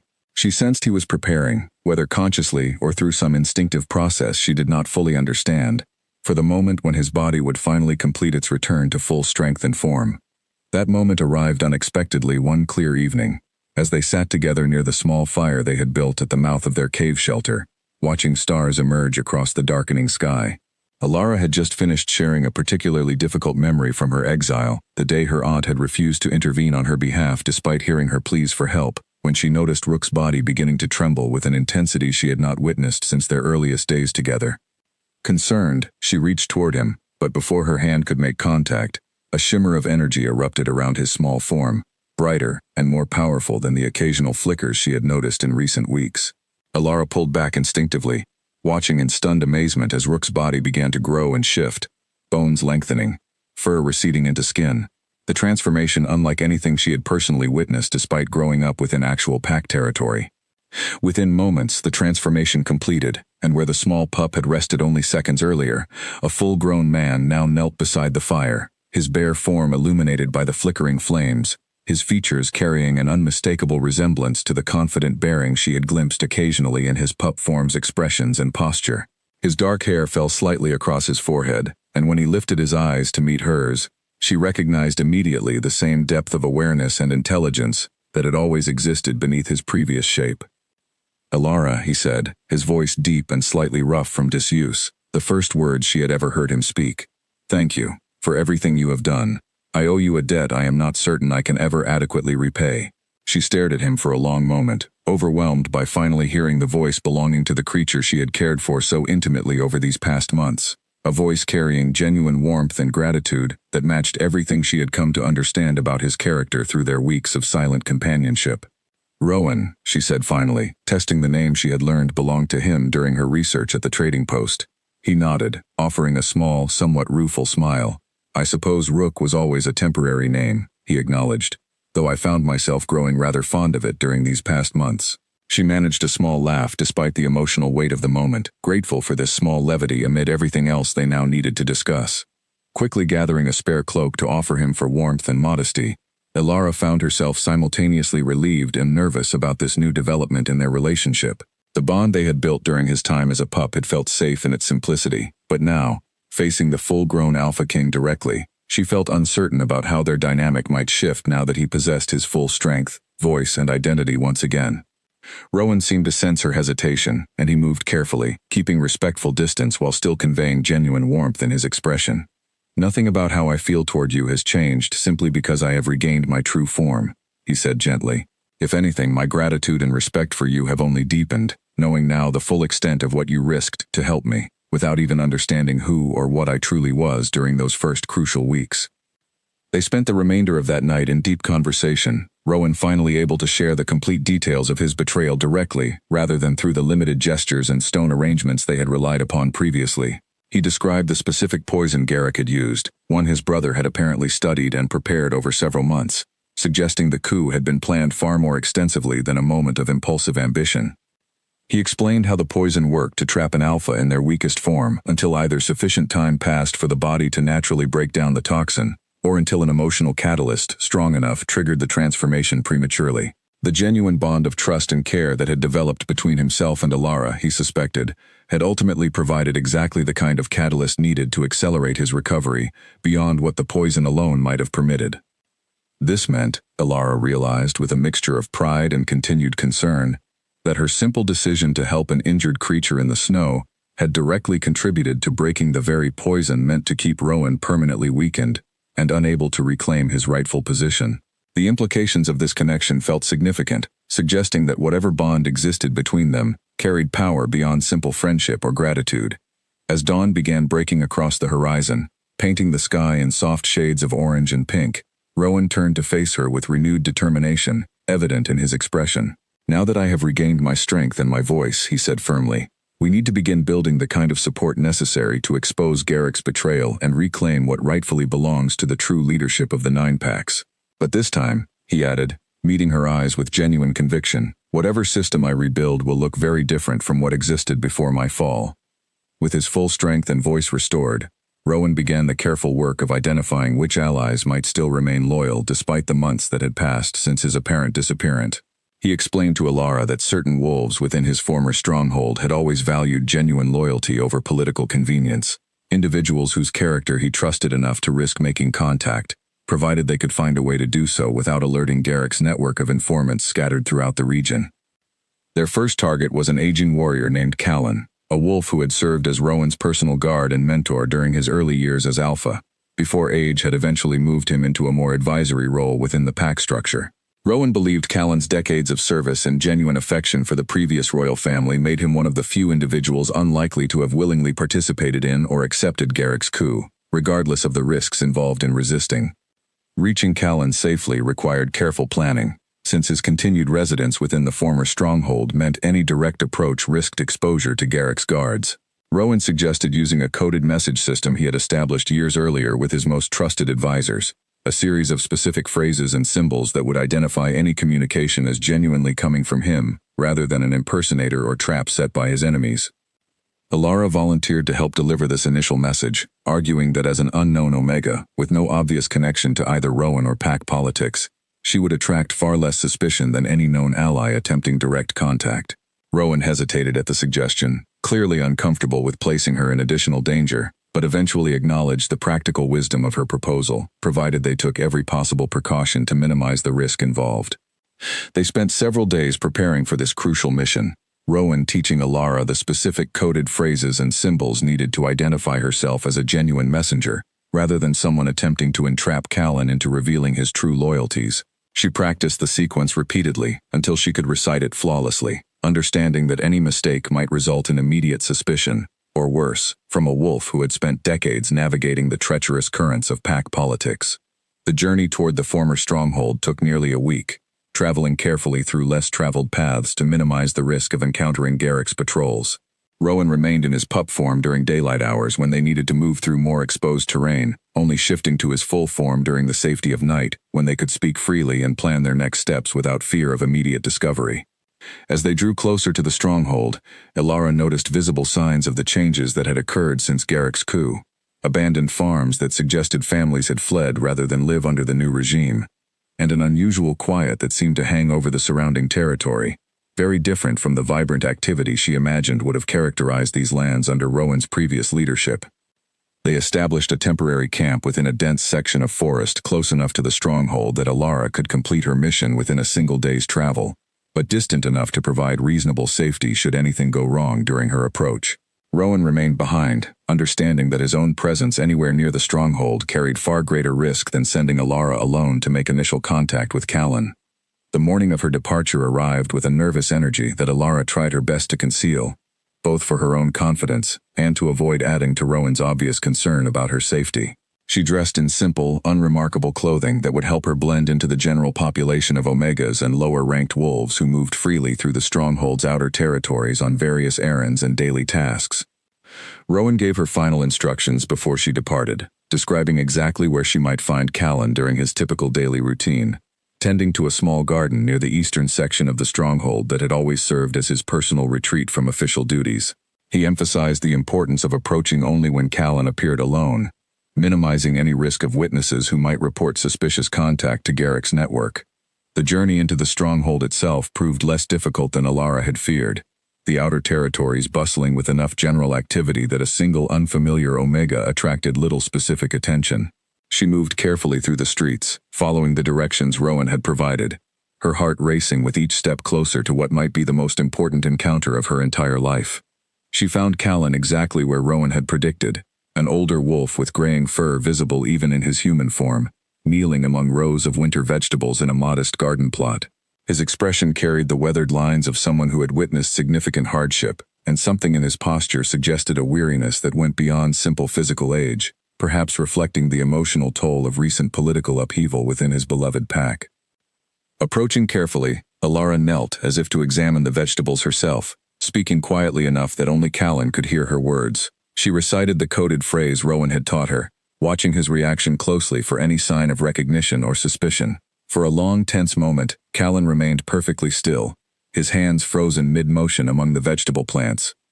Then, slowly, he turned to look at her directly, his eyes carrying a mixture of disbelief and cautious hope that told her immediately she had succeeded in reaching someone whose loyalty to Rowan remained genuine, despite months of believing their true king had likely perished. "He is alive," Callan whispered, his voice barely audible even in the quiet garden setting. "After all this time, everyone believed he was gone." "He is alive and recovering his full strength," Alara confirmed quietly, keeping her own posture casual despite the significance of their conversation. "He needs allies willing to help expose the truth about what happened and reclaim what rightfully belongs to him." Callan's expression hardened with determination, decades of loyalty apparently reasserting itself now that hope had been restored. "Tell me what you need," he said firmly, "and I will do whatever is within my power to help." Over the following minutes, speaking in careful, hushed tones while maintaining the appearance of simple garden conversation, Alara relayed Rowan's request for a secret meeting, along with instructions for how Callan might identify other loyalists who could be trusted to join their cause without risking exposure to Garrick's network. Callan agreed readily, providing several names of individuals he believed remained genuinely loyal to Rowan despite outward compliance with Garrick's rule, wolves who had confided their private doubts and concerns to him during quiet moments over recent months. He also warned her about specific individuals within Garrick's inner circle, who should be avoided entirely, having proven themselves enthusiastic supporters of the coup rather than reluctant participants forced into compliance. As their conversation concluded, Callan expressed his intention to begin quietly reaching out to these trusted allies, using discreet methods that would avoid drawing suspicion, while building the foundation of support Rowan would need for whatever confrontation eventually became necessary to reclaim his position. He promised to establish a specific location and time for their initial gathering, information he would relay back through the same coded messaging system Rowan had originally established. Alara left the garden with a growing sense of cautious optimism. The first successful step in what she recognized would likely be a long and dangerous process toward exposing Garrick's betrayal and restoring Rowan to his rightful position. She made her way back through the stronghold streets carefully, avoiding any behavior that might draw unwanted attention, until she finally reached the safety of the surrounding forest and began her journey back to where Rowan waited anxiously for news of her mission. When she finally arrived back at their temporary camp as evening approached, Rowan's relief at seeing her safe return was immediately evident, followed quickly by eager anticipation as she relayed the successful outcome of her meeting with Callan. "Loyalty still exists," she told him, describing the genuine hope and determination she had witnessed in the older warrior's expression. "We simply needed to find the right way to reach those who never truly abandoned their faith in you, despite believing you had likely died." Rowan listened intently as she described the additional names Callan had provided, recognizing several as individuals whose character had always suggested genuine principle rather than simple political convenience. "This is more than I dared hope for," he admitted, "when we first began considering this path forward. Perhaps rebuilding what was lost is more achievable than I initially feared, provided we continue moving carefully and building our foundation of trust methodically." As they settled in for another night at their temporary camp, discussing the various possibilities that Callan's cooperation now opened for their broader strategy, both Alara and Rowan felt the first genuine sense of momentum building toward their ultimate goal. The path ahead remained fraught with danger and uncertainty, but for the first time since his fall from power, Rowan could see a realistic path toward reclaiming what rightfully belonged to him, built not on the false loyalty of convenience that had failed him so completely during his darkest hour, but on the genuine principle and courage of those willing to risk everything for what they believed was right. Over the following weeks, Callan's careful network of loyal allies grew steadily, each new recruit vetted personally by the aging warrior before being told anything about Rowan's survival or the growing plan to challenge Garrick's rule. Alara made several additional trips into the stronghold's outer territories, always disguised as an ordinary Omega running errands, relaying messages and coordinating the details of what was slowly becoming a genuine resistance movement against the usurper's authority. Rowan spent this period preparing himself both physically and mentally for the confrontation he knew was inevitably approaching. He practiced shifting between his pup and full forms repeatedly, ensuring the transformation no longer required the emotional catalyst that had first triggered his recovery, and he trained his body back toward the strength and combat readiness that had once made him one of the most formidable alphas among the 9 packs. During quiet evenings between these preparations, Rowan and Alara continued deepening the bond that had formed between them since those first desperate days when she found him bleeding in the snow. He often spoke of his vision for what pack society might become should he successfully reclaim his position, describing reforms that would elevate the status and treatment of Omegas throughout the region, ensuring that no one else would suffer the kind of casual rejection and abandonment he had witnessed among the various packs during his own darkest hour. Alara listened to these plans with genuine hope, though she remained cautious about allowing herself to fully believe in a future that still depended entirely on successfully overcoming Garrick's forces.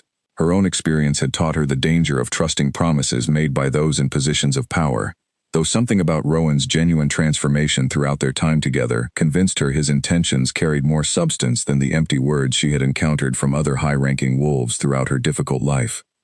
Word eventually reached them through Callan's network that Garrick had begun sensing something was amiss within his territory. Subtle signs of increased whispered conversations and unusual movement patterns among certain segments of the population that suggested organized resistance building beneath the surface of apparent compliance. This development created urgency around their planning, as any delay now risked Garrick discovering their efforts before they had gathered sufficient strength to challenge his authority directly.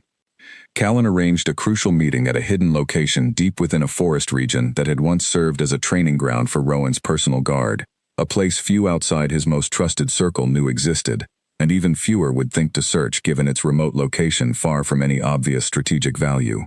This gathering would bring together, for the first time, the growing network of loyalists who had committed themselves to supporting Rowan's return to power.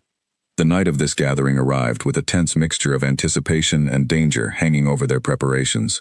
Rowan shifted into his full form for what would be the first time appearing before allies beyond Alara and Callan since his fall from power, dressing in simple traveling clothes that Callan had managed to provide through his careful network of trusted contacts. Alara accompanied him, having become as integral to their resistance efforts as any of the warriors who had originally served under his command. They arrived at the hidden meeting location to find nearly 20 individuals already gathered, a mixture of former warriors, disillusioned council members who had grown uncomfortable with Garrick's increasingly harsh rule, and even several Omegas who had somehow learned enough about the resistance movement to offer their own support and information about conditions within various lower-ranked communities throughout the territory. The reaction to Rowan's appearance among this gathered group proved overwhelming, expressions of disbelief quickly transforming into genuine emotion, as wolves who had mourned his apparent death now witnessed him standing before them, alive and clearly determined to reclaim what had been stolen from him. Several of the older warriors, including Callan, knelt immediately in a gesture of renewed fealty, while others simply stared in stunned silence at this unexpected return of their true leader. Rowan addressed the assembled group with careful words, acknowledging the risks they had all taken simply by gathering here tonight, and expressing genuine gratitude for their continued loyalty despite months of believing him lost.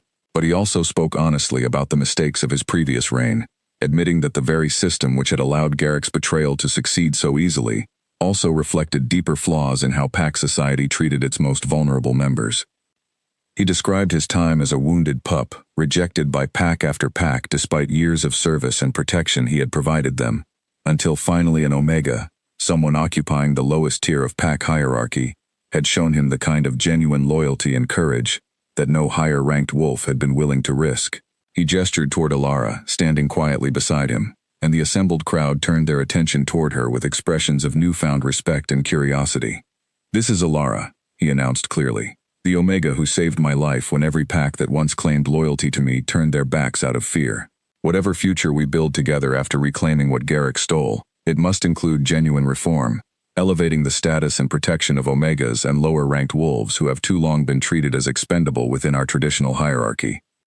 The response to this declaration proved mixed among the gathered allies, some nodding in immediate agreement, clearly having harbored similar concerns about the treatment of vulnerable pack members long before this moment, while others shifted with visible discomfort, unaccustomed to hearing their future Alpha King speak so directly about challenging deeply entrenched traditions. Rowan noticed these reactions but held firm in his conviction, understanding that genuine change would require confronting uncomfortable truths rather than simply returning to familiar patterns. Callan stepped forward to address the group, his decades of respected service lending weight to his words as he spoke in support of Rowan's vision. "I have served 3 generations of alpha leadership within our territory," he said firmly, "and I have watched too many capable, loyal wolves cast aside, simply because of the rank they were born into. If our true king believes reform is necessary, alongside reclaiming his rightful position, then I stand fully behind that vision, and I encourage each of you to consider doing the same." This endorsement from such a respected figure seemed to shift the mood among the gathered allies, skepticism gradually giving way to genuine consideration of the reforms Rowan proposed. Discussion continued late into the night, covering both the practical details of how they might successfully challenge Garrick's forces and the broader vision for what kind of leadership and social structure would follow should their efforts prove successful. As the meeting drew toward its conclusion, a clear plan began emerging from their collective discussion. Garrick had grown increasingly paranoid in recent weeks, according to several council members present who maintained positions close enough to the usurper's inner circle to observe his behavior directly. This paranoia had led him to schedule a large gathering of pack representatives from across the 9 packs, ostensibly to reaffirm loyalty and unity under his leadership, but actually intended to identify and eliminate any remaining pockets of resistance before they could organize effectively. This gathering, scheduled to take place within 2 weeks at the central meeting grounds traditionally used for major pack ceremonies, presented both significant danger and unprecedented opportunity. If Rowan could reveal himself publicly during this event, before representatives from every pack in the region, the truth of Garrick's betrayal would become impossible to hide or dismiss as mere rumor, forcing a public reckoning that private confrontation alone could never achieve. The risks of this approach were substantial, requiring Rowan and his growing network of allies to infiltrate a heavily guarded gathering specifically designed to root out exactly the kind of resistance they represented. But the potential reward, a public exposure of Garrick's crimes witnessed by representatives from every pack whose loyalty would ultimately determine the outcome of any leadership dispute, seemed worth the considerable danger involved. As the meeting finally concluded and allies began dispersing carefully to avoid drawing attention through their departure, Rowan and Alara remained behind briefly with Callan, finalizing details for how they would proceed over the following 2 weeks of preparation. The path forward had crystallized into a specific, dangerous plan, one that would determine not just Rowan's personal fate, but the future direction of pack society throughout the entire region for generations to come. "Whatever happens," Alara said quietly as they finally began their own journey back toward their hidden camp, "I am grateful to have witnessed tonight's gathering, seeing how many wolves still believe in the possibility of genuine justice and reform." Rowan reached for her hand, holding it firmly as they walked together through the darkened forest. "None of this would have been possible without you," he said sincerely. "Whatever awaits us at that gathering in 2 weeks, I face it now with hope rather than despair, because you showed me that loyalty built on genuine principle still exists in this world, even when convenience would suggest otherwise." The 2 weeks leading up to the great gathering passed in a blur of careful preparation, every detail examined and re-examined by Rowan and his growing circle of loyal allies. Callan coordinated the logistics of how they would enter the heavily guarded meeting grounds without raising suspicion, while several council members who had maintained positions within Garrick's administration provided crucial information about security arrangements and the exact schedule of events planned for the gathering. Alara spent this time helping coordinate communication between the various loyalist groups scattered across different pack territories, her status as an unremarkable Omega allowing her to move between locations with far less scrutiny than any of the higher-ranked wolves involved in their planning. She had grown remarkably skilled at this work, her natural caution and attention to detail proving invaluable to the broader resistance effort. Rowan used this preparation period to continue strengthening both his physical capabilities and his understanding of exactly how he wanted to present the truth once the moment arrived. He knew that simply revealing his survival would not be enough. He needed evidence, testimony, and a clear narrative that would leave no room for Garrick to dismiss the revelation as some elaborate deception or trick. Fortunately, several of the council members who had reluctantly supported the coup under duress, or fear rather than genuine conviction, agreed to provide testimony about the specific circumstances of the poisoning, including details about which elder had administered the tainted drink, and confirmation that Garrick had personally ordered his own brother thrown out into the wilderness to die. This testimony, combined with Rowan's own dramatic appearance before the assembled pack representatives, would form the foundation of their case against the usurper. As the day of the gathering finally arrived, tension hung thick over their hidden camp. everyone acutely aware that the coming hours would determine the fate of not just Rowan's personal claim to leadership, but the future direction of Pax society throughout the entire region. Alara helped Rowan prepare, adjusting the formal clothing Callan had managed to procure through his network, clothing appropriate for an Alpha King, rather than the simple traveling garments he had worn throughout their months together. "You look every bit the king you truly are," she said softly, studying him in the pale morning light filtering through their camp's canvas shelter. Rowan reached for her hand, his expression carrying a mixture of determination and vulnerability that reminded her of the wounded pup she had first found in the snow all those months ago, despite his now fully recovered strength and commanding presence. "Whatever happens today," he said quietly, meeting her eyes with genuine sincerity, "I want you to know that you have already given me something far more valuable than my throne. You showed me the meaning of loyalty built on true character rather than convenient calculation. Even if today ends in failure, that lesson has already changed who I am and how I intend to lead, should I ever have the opportunity to do so again." They traveled toward the great meeting grounds accompanied by a small group of their most trusted allies, while the larger network of loyalists had already positioned themselves at strategic points throughout the gathering, ready to provide support and protection once Rowan made his dramatic appearance. The plan required precise timing, revealing his presence at the moment when representatives from every pack would be assembled together, witnessing the truth simultaneously, rather than allowing information to be controlled or suppressed through selective communication. The meeting grounds themselves stretched across a wide, open valley traditionally used for major pack ceremonies, currently filled with representatives from every territory within the 9 Pax region, their banners and colors creating a vivid patchwork across the assembled crowd. Garrick stood upon an elevated platform at the center of the gathering, dressed in ceremonial robes that Rowan recognized as having belonged to their father, a detail that struck him with a fresh wave of anger at seeing his brother claim such symbols of legitimate authority he had stolen through betrayal, rather than earned through honor. Garrick began his address to the assembled crowd, speaking of unity and strength under his continued leadership, referencing vague explanations about his predecessor's unfortunate and mysterious disappearance that had necessitated his own ascension to power. The crowd listened with the polite attention typical of ceremonial gatherings, though Rowan noticed subtle signs of discomfort among certain representatives, particularly those from packs whose leaders had privately expressed doubts to Callan's network over recent weeks. As Garrick continued his address, building toward what was clearly intended as a formal reaffirmation ceremony that would further cement his claim to legitimate authority, Rowan signaled to his allies that the moment had arrived. Emerging from the crowd where he had remained concealed among common attendees, he moved steadily toward the platform, his presence gradually drawing attention as representatives near him began recognizing the unmistakable bearing and features of their supposedly deceased former king. Whispers rippled through the crowd like wind through tall grass, spreading outward as more and more representatives turned to witness this impossible sight, their true Alpha King walking calmly through their midst, very much alive despite months of believing him dead or permanently disappeared. Garrick, still speaking from his elevated platform, gradually noticed the shifting attention of his audience, his own expression transforming from confident authority to visible shock as he finally spotted his brother approaching. Rowan reached the base of the platform and stopped, his voice carrying clearly across the now silent gathering as he addressed the assembled representatives directly.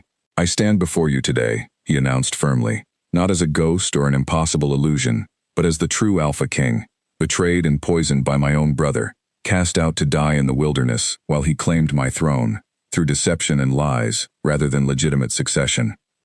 Garrick's initial shock quickly transformed into calculated denial, his voice rising to counter Rowan's accusations with practiced authority.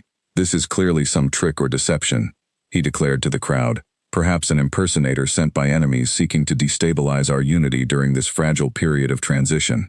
But his words carried less conviction than his posture suggested, and Rowan noticed several representatives exchanging skeptical glances rather than accepting this explanation without question. "I have witnesses," Rowan continued, his voice steady and commanding despite the tension of the moment. "Council members who were present during my poisoning, who can testify to exactly how my brother orchestrated this betrayal for his own ambition." He gestured toward several figures emerging from the crowd, former council members who had agreed to provide their testimony publicly, despite the significant personal risk involved in directly contradicting Garrick before the assembled representatives. One by one, these witnesses stepped forward, describing in careful detail the events of that fateful council meeting months earlier, the poisoned drink offered under false pretense of tradition, the deliberate order to cast Rowan out into the wilderness despite his obviously weakened and vulnerable condition. Their testimony, corroborated across multiple independent accounts, painted an increasingly damning picture that grew harder for the assembled crowd to dismiss with each passing revelation. Garrick's composure began visibly cracking under the weight of this mounting evidence, his earlier confident denials giving way to increasingly desperate attempts to discredit the witnesses or reframe their accounts as misunderstandings, rather than deliberate betrayal.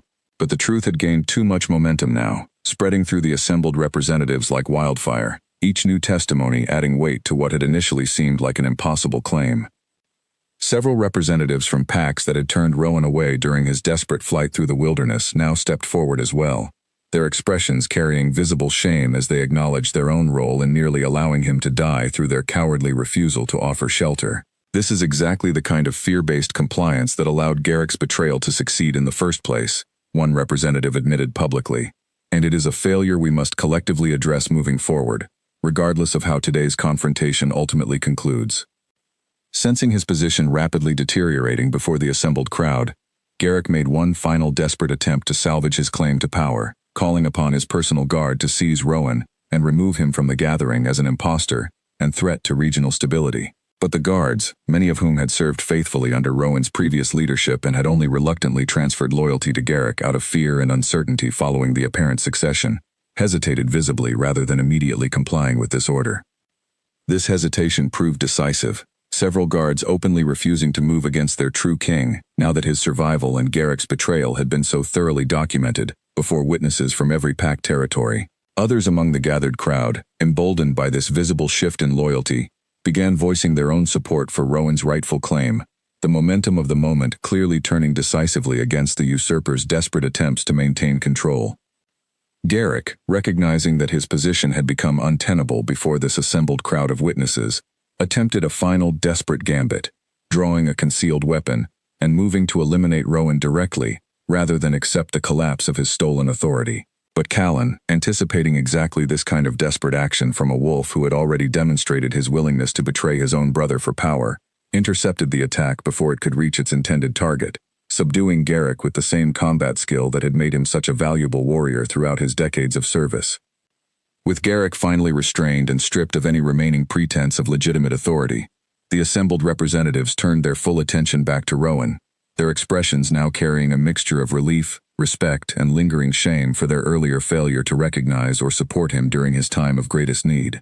The truth had been exposed completely, witnessed by representatives from every pack throughout the region, leaving no room for Garrick's stolen throne to continue standing on its foundation of deception and betrayal. As guards moved to formally take custody of Garrick, ensuring he would face appropriate consequences for his betrayal through legitimate pack tribunal processes, rather than immediate personal vengeance, Rowan turned to address the assembled crowd once more.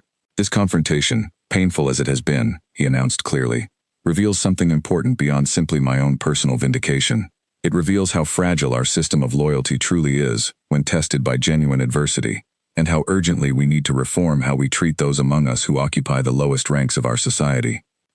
He gestured toward Alara, who had remained close throughout this dramatic confrontation, providing quiet support and reassurance despite the danger surrounding them.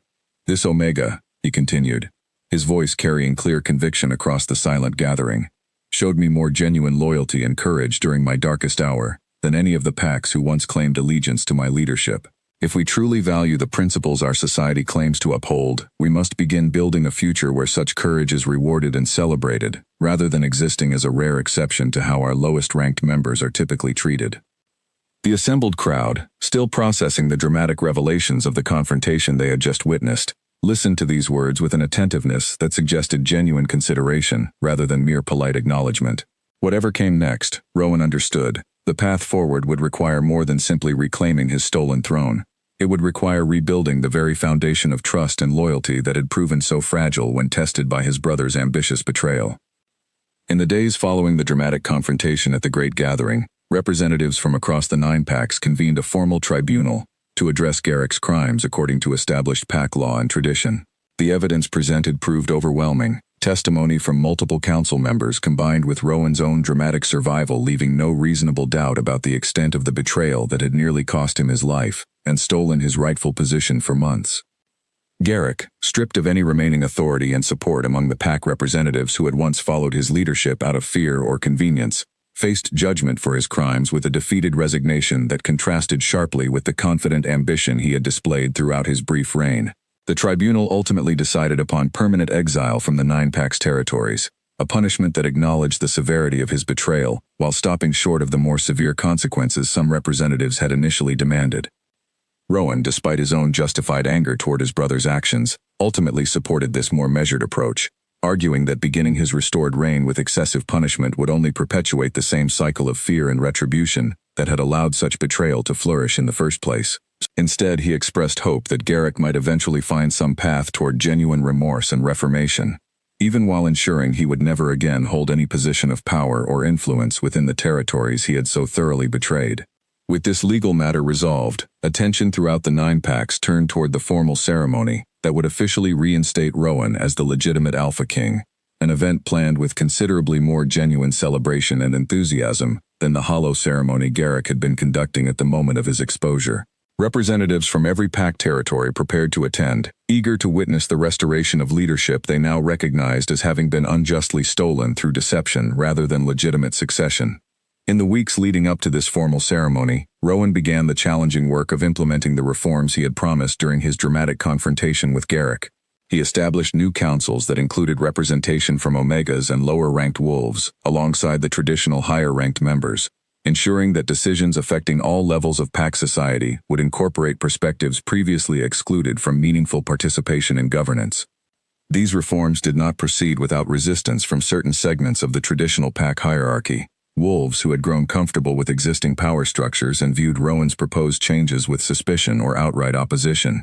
But his own personal experience of abandonment during his time as a wounded fugitive, combined with the undeniable courage Alara had demonstrated despite occupying the lowest tier of pack society, gave his arguments for reform a moral authority that proved difficult for traditionalists to counter effectively. Callan, now formally elevated to serve as Rowan's chief advisor and head of the Reformed Council, proved instrumental in navigating these political challenges, using his decades of respected service and genuine commitment to Rowan's vision to build consensus among initially skeptical pack representatives. His public endorsement of the reforms during the earlier resistance gathering had already demonstrated significant influence in shifting broader opinion, and this continued as formal implementation began across the various territories. Throughout this period of political transition, Alara found herself navigating an entirely new role within pack society, no longer simply an isolated Omega surviving alone in unclaimed territory, but someone whose courage and character had become genuinely respected among the growing circle of reform-minded wolves throughout the Nine Pax. She struggled initially with this shift in status, years of conditioning making her uncomfortable with the increased attention and responsibility now falling upon her. Rowan noticed her hesitation and made a point of including her directly in discussions about the ongoing reforms, valuing her perspective as someone who had experienced firsthand the failures of the traditional hierarchy that his new policies aimed to address. "Your experience matters," he told her during one particularly difficult council session where traditional representatives had pushed back forcefully against proposed changes to Omega rights and protections. "You understand these issues in ways that even my own well-intentioned advisors cannot fully grasp, having never lived through the reality of occupying the lowest position within our society." As the day of the formal reinstatement ceremony finally approached, preparations throughout the Central Territory reached a fever pitch, representatives from every pack arriving with elaborate displays of loyalty and celebration for the restoration of their legitimate leadership. The ceremony itself was scheduled to take place at the same meeting grounds where Rowan had originally exposed Garrick's betrayal, a deliberate choice meant to symbolize the transformation from deception to truth that had characterized this dramatic chapter in Nine Pack's history. On the morning of the ceremony, Alara found herself nervously preparing alongside Rowan, uncertain about her own role in what was clearly intended as a momentous and highly public occasion. Rowan, sensing her anxiety, took her hands gently in his own, his expression carrying the same warmth and gratitude that had characterized their relationship since those first difficult days, when she had unknowingly nursed the deposed king back toward health within her humble shelter. "Whatever happens today," he said softly, "I want the assembled representatives to understand exactly how much I owe to your courage and loyalty. You saved my life when every pack that once claimed allegiance to me turned their backs out of fear and convenience. That debt cannot simply be repaid through gratitude alone. It deserves recognition and honor before all who witness my restoration to this position." The formal ceremony proceeded with elaborate traditional rituals, ancient words spoken by pack elders formally recognizing Rowan's restoration to legitimate leadership, while representatives from every territory pledged renewed loyalty and support for his continued reign. The assembled crowd, considerably larger than the original confrontation gathering weeks earlier, watched with evident enthusiasm as their true Alpha King formally reclaimed the position that had been so unjustly stolen from him. As the traditional portions of the ceremony concluded, Rowan stepped forward to address the crowd directly, his voice carrying the same commanding presence that had once made him one of the most respected leaders among the Nine Packs, now tempered by genuine humility earned through his difficult months of exile and reflection. "Today marks not just my return to legitimate leadership," he announced, "but the beginning of meaningful reform throughout our society. Changes I believe are essential if we hope to build a future where loyalty reflects genuine character, rather than mere convenient calculation." He then turned toward Alara, who stood nearby among the gathered advisors and council members, gesturing for her to join him before the assembled crowd. "This Omega," he announced clearly. "Her name is Alara, and she showed me more genuine courage and loyalty during my darkest hour than any pack that once claimed allegiance to my leadership. When every territory turned me away out of fear, she alone carried me through the snow, nursed my wounds without knowing my true identity, and stood beside me through every danger that followed our discovery of Garrick's betrayal." The crowd listened attentively as Rowan continued, his words carrying clear conviction that left no room for doubt about the sincerity of his gratitude and respect. "It is my honor," he announced, "to formally recognize Alara not simply as an ally in reclaiming my throne, but as my chosen mate and future queen among the Nine Packs. Someone whose character and courage exemplify exactly the values I hope to instill throughout our reformed society moving forward." Alara felt a wave of emotion wash over her at this public declaration, the culmination of everything that had transpired since that fateful snowy evening when she had first discovered a wounded pup nearly dead beneath a fallen tree. The journey from isolated Omega, surviving alone in unclaimed territory, to standing beside a restored Alpha King before representatives from every pack throughout the region, felt almost impossible to fully comprehend, yet here she stood, her hand held firmly in Rowan's own, as the assembled crowd erupted into genuine celebration. The following months brought continued progress on the reforms Rowan had promised, gradually establishing protections and expanded opportunities for Omegas and lower-ranked wolves throughout the Nine Packs' territories. Progress came slowly in some areas, faster in others, but the fundamental shift in how pack society valued genuine character and courage over rigid hierarchy began taking root across the region, inspired directly by the example Rowan and Alara had set through their own extraordinary partnership.